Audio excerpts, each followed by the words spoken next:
વડોદરા શહેરમાં છેલ્લા ઘણા દિવસથી વિવિધ વિસ્તારમાં પાણીની સમસ્યાને લઈને લોકોમાં રોષ જોવા મળી રહ્યો છે. ત્યારે બીજી તરફ કાળઝાળ ગરમીમાં છેલ્લા 15 દિવસથી સ્થાયી સમિતિના અધ્યક્ષ ડોક્ટર શીતલ મિસ્ત્રીના વોર્ડમાં દુર્ગંધ મારતા પાણીથી વિવિધ વિસ્તારના રહીશો ત્રાહિમામ પોકારી ઉઠ્યા છે. ત્યારે એક તરફ સ્થાયી સમિતિના અધ્યક્ષ ડોક્ટર શીતલ મિસ્ત્રી વિવિધ વિસ્તારમાં ચાલી રહેલ કામગીરીનું નિરીક્ષણ કરવા સ્થળ પર પહોંચી જાય છે અને અધિકારીઓને વહેલી તકે કામગીરી પૂર્ણ કરવા સૂચના આપે છે. ત્યારે પોતાના જ વોર્ડમાં પાણીની સમસ્યા છે, જ્યાં ભાજપના જ સ્થાનિક કાઉન્સિલર હેમિશા ઠક્કરે સમગ્ર પ્રકરણની રજૂઆત ડેપ્યુટી મેયર ચિરાગ બારોટ સમક્ષ કરી હતી. હાલ રહીશોને કોર્પોરેશન ટેન્કર દ્વારા પાણી પૂરું પાડી રહ્યું છે. ત્યારે કાઉન્સિલરે લીકેજ થયેલ પાણીની લાઇનમાંથી પાણી ચેક કરતા પાણી દુર્ગંધ મારતું હોવાની ડેપ્યુટી મેયરને રજૂઆત કરી હતી.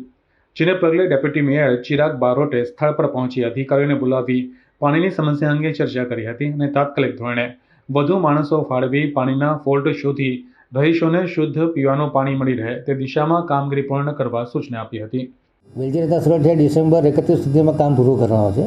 એ જોતાં કદાચ કટોકટ કામ થાય અથવા થોડું ડિલે થાય એના માટે આજે એમને કડક સૂચના આપવામાં આવી છે કે ભાઈ વહેલી તકે વધુ માણસોને ગેંગ મૂકી અને આ કામ ફાસ્ટ કરવામાં આવે.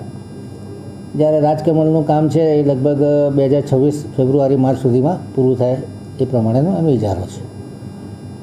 વેલજી રત્ના સોરઠિયા ડિફોલ્ટર હતા, એમને કામ ફરી આપવામાં આવ્યું છે અને એમને માગ્યા મુજબ ડિસેમ્બર સુધીનો ટાઈમ પિરિયડ, આ વર્ષના ડિસેમ્બર સુધીનો ટાઈમ પિરિયડ આપવામાં આવેલો છે.